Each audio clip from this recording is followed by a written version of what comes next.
Hello and welcome to the Blood Reds Transfer Daily. I'm joined by my fellow Liverpool.com writer Dave Comerford, and we're going to talk about the latest transfer news surrounding the club. First of all, one of the players who has been tentatively linked with Liverpool recently is Bukayo Saka. Apparently, Manchester City is also on his radar, and they're looking to bring him away from Arsenal, which wouldn't be the first time a Manchester City signed an Arsenal player, would it, Dave? Do you like Saka, and do you think he could be an option for Liverpool?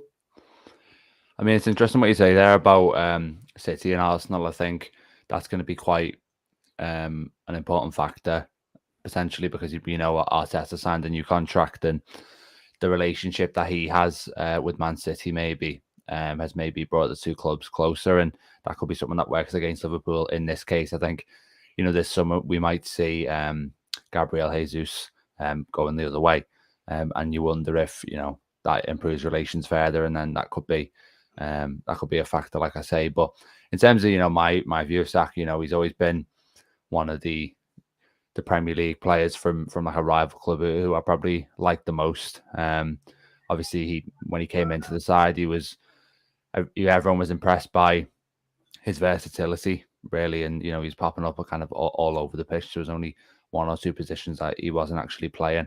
I think now, although I wonder if he played left wing back, I think, for England, potentially last night and against Hungary. So Southgate still views him as that, but I think generally at club level now he's kind of slotted into that right wing role.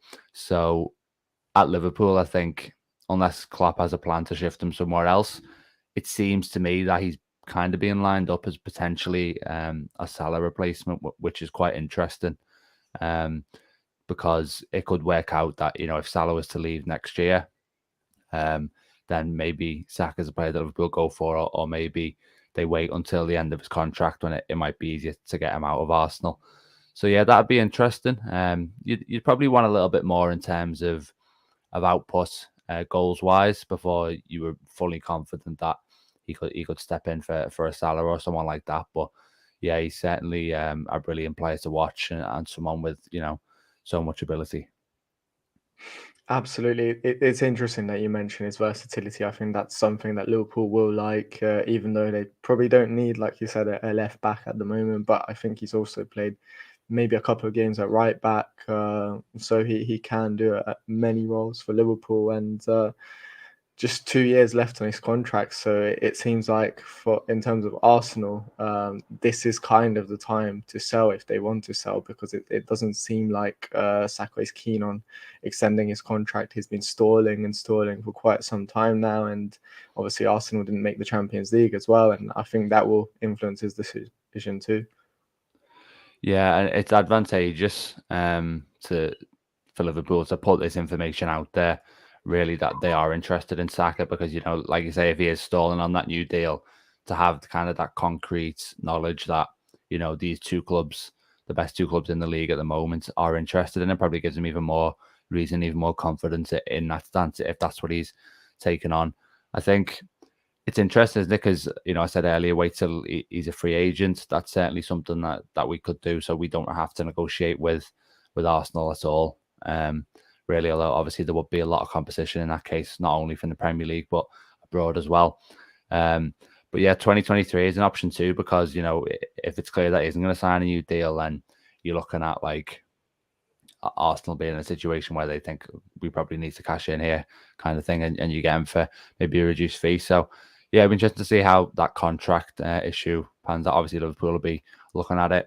I think, what you mentioned about versatility, it's interesting, isn't it? Would he play as a fullback on occasion, or would Klopp maybe think he could only be suited to kind of a wing back role that we don't really use?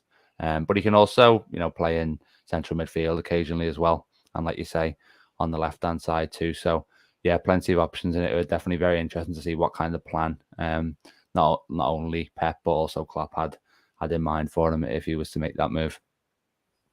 Yeah, he certainly feels like a Klopp type of player that he would love to work with, and it'll be interesting to see what will happen. But staying on Liverpool's right-hand side, just moving a little bit further back, Liverpool have set a price tag of £15 million for Neco Williams, who recently qualified for the World Cup with Wales and had a very solid 6 months with Fulham, helping them to promotion in the Premier League. Do you think that price tag is fair? Well, I think it's certainly the upper end of the scale in terms of what you can ask for Williams. Obviously, Fulham getting promoted and the role he's played in Wales as qualification, I think, makes it more justifiable. And also you've got someone here with kind of Liverpool's name behind them, a young British player, and I think those things do Liverpool recognise that can inflate the price tag too. It's interesting because when he was playing for Liverpool earlier in the season, he probably looked, he had taken a step and that he'd matured further. Obviously, Liverpool, for whatever reason, don't necessarily view him as the ideal long-term cover for Alexander-Arnold.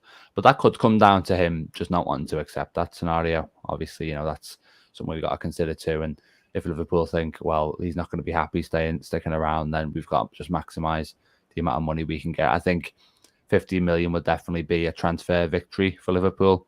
And my hope is, and we might see this as well with Bournemouth and Nat Phillips, my hope is that Fulham, with the money that they'll get from promotion will kind of pay up on that front, because we've seen in the past, these championship loanees, Nat Phillips, Liverpool have put the price tags on them, and clubs haven't really got that close to them. And it's kind of put a bit of a spanner in the works in terms of other summer plans. So based on how Liverpool have operated in the past, you think it's important to sell players like Williams for close to what we're demanding. And yeah, I think 15 million or maybe just like a smidge less seems fair to me, yeah. Yeah, I mean, what I would add to justify sort of his price tag is he does have a few assists for Liverpool as well, and including one in the Champions League against Ajax. That will improve his pedigree as well, and he did well at Fulham, and he's still very young as well. So I think 15 million is more than justifiable for Williams. Now his sort of replacement, it seems like, will be Calvin Ramsay. Have you seen much of him? What do you make of that signing as well? Well, to be honest, I haven't seen all that much of him. I've really just kind of seen like the highlights packages. So I think there was a video, for example, at Sky Sports Power where you could watch all his assists.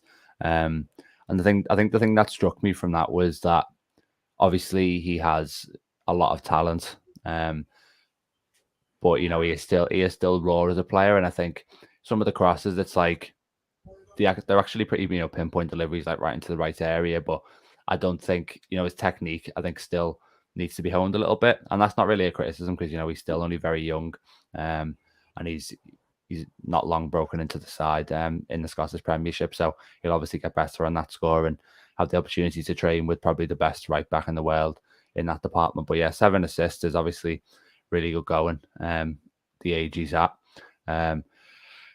For the 4 million price tag, it's interesting, isn't it? Because obviously, we mentioned 15 for Neco Williams, and the reason him wanting to leave might be just pure game time based, and this sort of unenviable position of being a backup to the best almost. But it's also a lot less than Liverpool paid for Kostas Tsimikas. So you look at it and think, if he does come in, then probably you're not seeing him take up that Tsimikas type role for at least 1 or 2 seasons, I would have thought, unless he makes a lot of progress. Harvey Elliott, for example, sprang up in the team a lot faster than we thought. So sometimes maybe that can be subverted a little bit. But yeah, I wouldn't expect them to kind of play anywhere beyond cup competitions in the first season or two, really. So it's interesting from that point of view. It's very much kind of a long-term investment, but by the sounds of it, 4 million is very good going. And I think it's probably just comes down to, we're not buying from a Premier League club or a Championship club.